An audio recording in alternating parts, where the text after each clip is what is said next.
I stood outside in the bitter cold, my breath visible in the December night, clutching the gift bags I'd carefully prepared for weeks. Inside, the Christmas tree lights glowed through the windows, and laughter filled the dining room. But the door slammed shut behind me with an unsettling click. "You don't belong here," my sister snarled as the door closed. I caught a last glimpse of her smug look as she returned to the table, her expensive necklace sparkling under the chandelier. My entire family was gathered around the large oak table I'd bought for them last year. They were toasting with champagne I had mistakenly purchased, using my $7,800 holiday money, now being joyfully spent without me. I remained there for a while, blinking away the sting of cold and betrayal. My hands trembled slightly, though not from the frigid winter air. From within, I could still hear my father's voice, family only at this table. That term felt toxic now. The truth was, I should have seen this coming. For years, I had been the silent financial backer in their lives, paying off my sister's credit card debt, assisting my parents with their growing expenses, covering my niece's school tuition, summer camps, and even contributing to my brother-in-law's struggling business. Yet, I was shunned, dismissed, and treated as an unwanted outsider. I slowly turned and headed back to my car, the snow crunching under my boots. The brightly wrapped presents in my back seat now felt like a cruel joke. I had carefully selected something special for each of them, a designer purse for my sister, a limited edition watch for my father, and even a package of rare teas my mother claimed she enjoyed. But none of this mattered, not to them. As I sat behind the wheel, staring blankly ahead, something in me snapped, but not in the way they expected or intended. I didn't cry, I didn't beg. Instead, for the first time in years, I felt a profound clarity. I would no longer serve as the family's ATM. I would no longer fund their lavish lifestyles while they badmouthed me behind my back. If they wanted space, I would give them exactly that. So, while they toasted my absence inside, I began planning my own kind of holiday gift, one they couldn't return or ignore. 2 days later, after freezing every credit card, canceling every automated payment, and cutting off every financial lifeline they had come to rely on, I slipped one more package into the mailbox. Certified mail, legal documents enclosed. There, New Year would begin not with fireworks, but with legal papers. You might assume it all began on Christmas Eve, but you'd be wrong. My family's decline had been spreading for years, like mold creeping under wallpaper. The truth is, I was never truly a part of their family. Instead, I was a human ATM. It started after college. I'd landed a decent job, nothing flashy but steady. My sister Ramona, the family's pride and joy, had already developed a thirst for luxury beyond her means. My father loved to joke that she was born in fancy shoes. My mother dubbed her our little princess, and me. I was the practical one, which in their language meant the one who paid. When Ramona's husband abandoned her after cheating, lying, and draining their money, my parents turned to me. Family helps family. I agreed. Of course I did. My niece Tilda was just 4 at the time. Someone needed to keep a roof over their heads. The rent came first, followed by groceries, utility bills, and never-ending crises. "You're such a good son. Your sister is lucky to have you," my father would add, never reaching for his own wallet. But the true poison came later, when Ramona resumed work at a well-paying job with full benefits. I assumed my role would finally be reduced. I had given up vacations, promotions, and even relationships to keep my family together. Instead of being grateful, Ramona escalated. She upgraded her car while I drove my 10-year-old sedan. She bought fancy bags while I clipped coupons for groceries.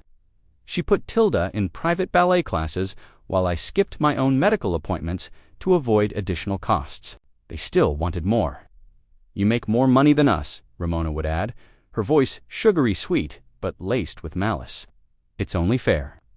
My parents, sitting silently at the dinner table, would invariably nod in agreement. Of course they did.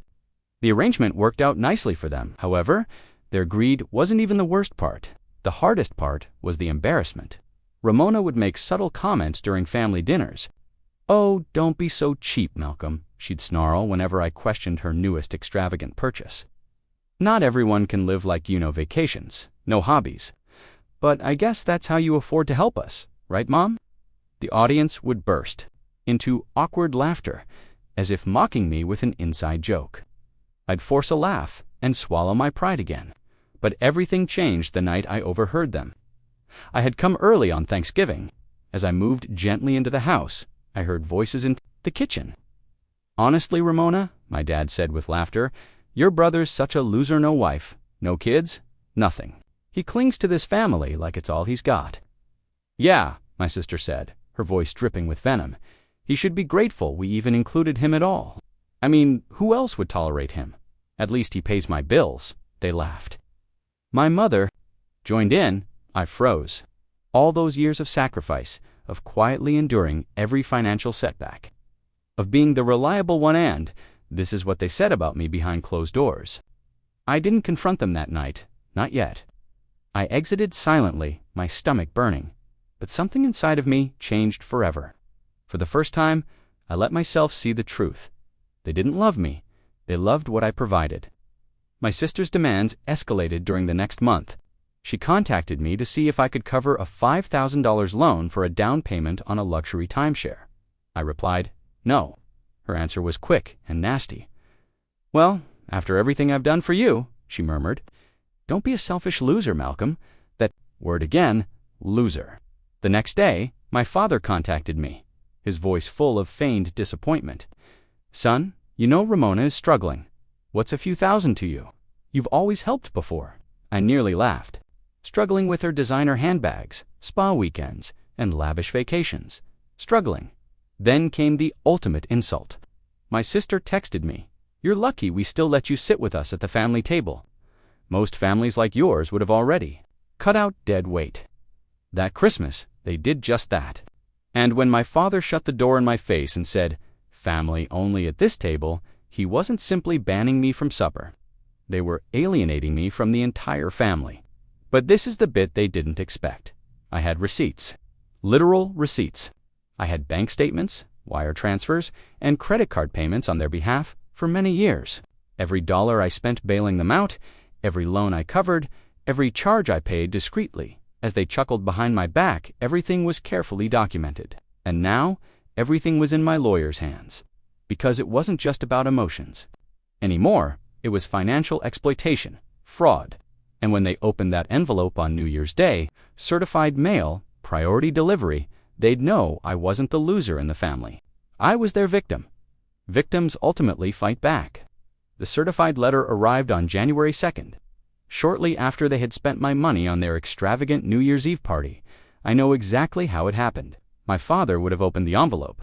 First, his face twisted in confusion as he took out the heavy stack of legal paperwork. My mother probably attempted to read over his shoulder. Ramona, my sister, stood behind them, arms crossed, smug as she often is. But suddenly, the smugness faded, because those papers included a comprehensive financial audit. Every transaction, every loan I had been providing secret bailouts for more than 6 years, itemized, time-stamped, and accompanied by my lawyers. Demand for full restitution on the basis of financial abuse, coercion, and sustained exploitation. Also attached was a notice of pending civil litigation. I did not hear from them for 3 days. Then my phone rang. It was my dad. The shouting began immediately after I answered. "What do you think you're doing?" he said, so loudly that I had to remove the phone from my ear. "You're suing your own family." I remained calm and ice cold. "I'm protecting myself," I stated flatly, "from people who used me legally, financially, emotionally for years. You ungrateful little." My father's voice broke with wrath. "After everything we've done for you?" "You mean after everything I've done for you?" I corrected.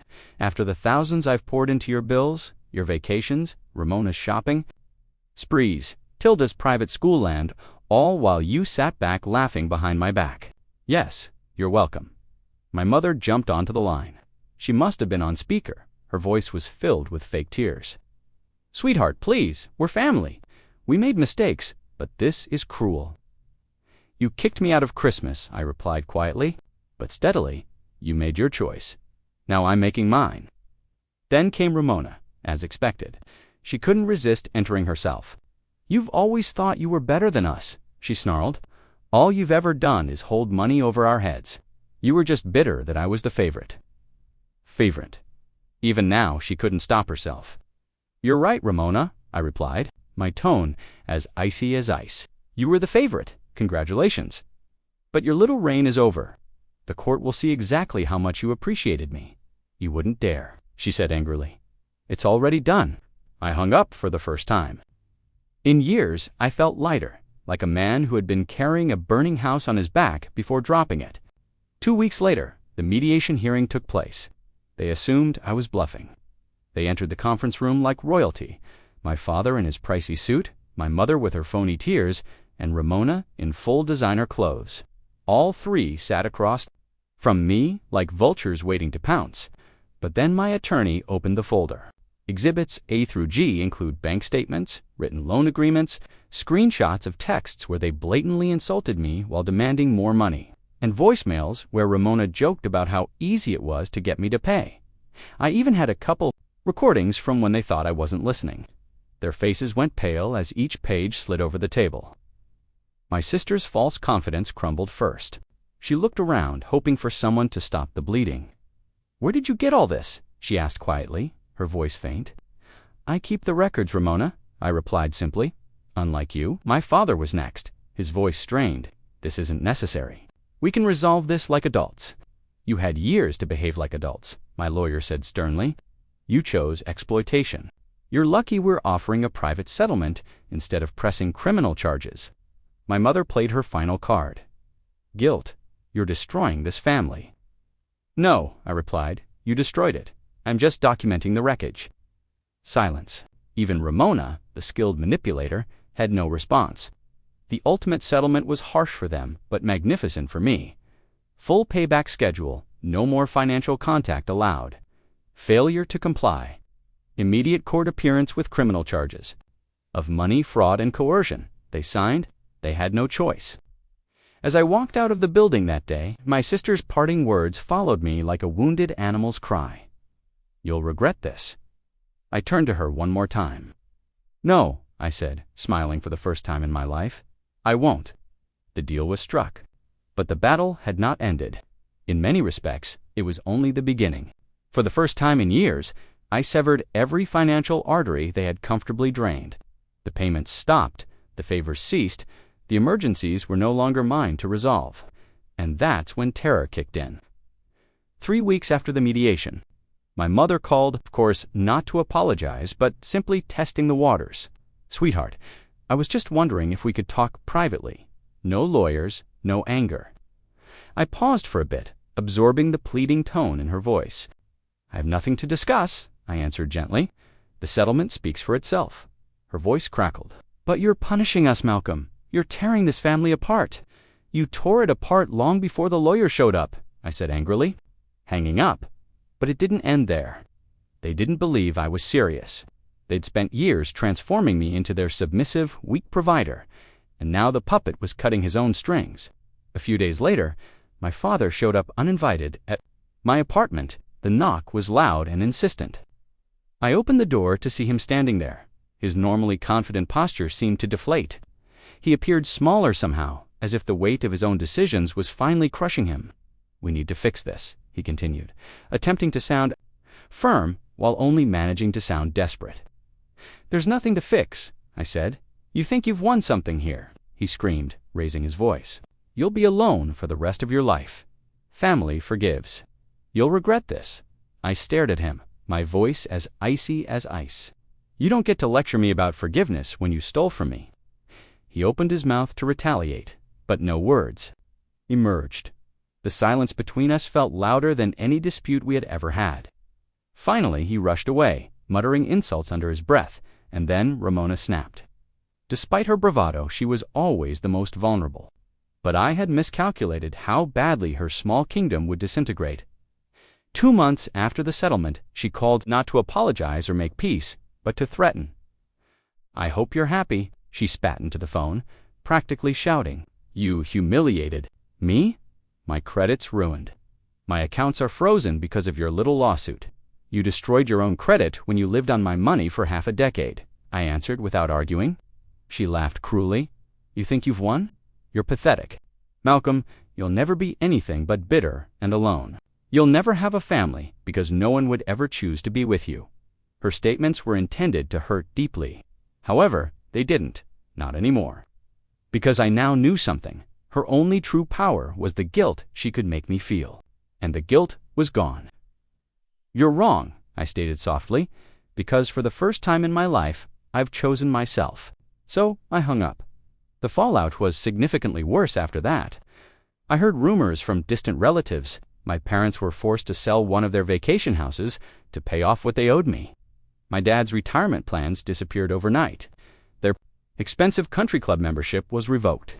Ramona's luxurious SUV, which she loved showing off, was repossessed. Ramona has moved back in with my parents. Her Instagram account quietly vanished. No more perfectly staged trips, no more fake luxury posts, just silence. They attempted to portray their failure as my betrayal to anybody who would listen. People talk, and people listen. And gradually, the story changed. More family began to withdraw from them, softly revealing that they had always believed Ramona was a leech, and that my parents had enabled her. The final blow came out of nowhere. One afternoon, my attorney called. "There's been a development," he stated. The district attorney's office opened a preliminary investigation into potential tax fraud related to the funds you transferred over the years. I blinked. "Wait, tax fraud," he explained. "Apparently, your parents had never properly reported the financial assistance you had given them over the years. They had presented it as gifts to the IRS, despite the amounts being far beyond tax-exempt limits. Combined with the paper trail we had gathered for the civil case, it was enough to trigger federal interest. In other words, their selfishness could cost them even more." I sat there for a while, processing everything. "This could ruin them," I admitted hesitantly. "Yes," my attorney agreed, "but it wasn't your doing. They built this house of cards. All you did was finally stop holding it up." Weeks later, my mother left me a final message. Her voice sounded low, vulnerable, and defeated. "Malcolm, please. We were wrong. I see that now. Your father can't sleep at night. Ramona... She's not well.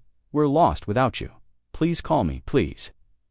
I listened to the message twice. Then I gently deleted it, because after all these years of manipulation, betrayal, and being treated like a human ATM, I no longer required their approval. I no longer required them at all. The chains were broken. They had been calling me a loser for years, but in the end, I was the only one who walked away unscathed. 1 year later, I sat in my office admiring the beautiful skyline. The air smelled different, like freedom. My life had changed completely. My family's greed, manipulation, and never-ending demands no longer weigh heavily on me. For the first time in my adult life, I wasn't living to support someone else's poor choices, and they were still falling apart. After the tax fraud probe gained traction, things for them spun out of control much faster than I anticipated. My parents were hit with severe fines. Federal audits revealed decades of fraudulent accounting. Their retirement years were now dominated by unpaid bills, legal fees, and frozen assets. The house they loved to show off as a symbol of their success was sold at auction. Ramona, poor Ramona, had it even worse. Her credit was devastated, and her bank accounts were suspended. And when the IRS began investigating her finances, they discovered things I had no idea about. Offshore transfers, unpaid business taxes, and shell companies she used to hide side hustles from her own husband. It became criminal. Charges were filed. She begged to avoid prison. The same sister who once called me a loser as she slammed the Christmas door in my face now works night shifts as a waitress, barely making ends meet. Her luxury handbags have long since sold. Her Instagram was deleted. Her fake influencer lifestyle came to an end. Her fall was dramatic, but none of it gave me any real satisfaction. The real victory was personal. For years, they had taught me that I was worthless unless I could help them. They used guilt as a weapon. They used family as a weapon. But when I finally cut the cord, I realized something profoundly simple. Their love was always conditional. My love for myself should never be. Last week, I received a final handwritten letter from my mother. "David, I know you won't forgive. You, as I see it now, you were always the strongest, even while we viewed you as the weakest. We have failed you. I hope you can find peace. We can't ask for your assistance anymore. We can't ask for anything. I genuinely apologize." I read it once, twice, and then carefully placed it into the shredder, because this was no longer my responsibility. As I sat back, my phone vibrated. It was a communication from my attorney. "The IRS investigation is officially closed. There are no additional claims against you. You're completely cleared." I smiled. For the first time in years, I had complete closure. No more legal traps, no more obligations, no more family binds. I had created something they could never destroy, a life that was finally mine. They called me a loser. However, the fact was simple. I was never a loser. I was their lifeline. Once I cut the cord, they drowned in their own greed.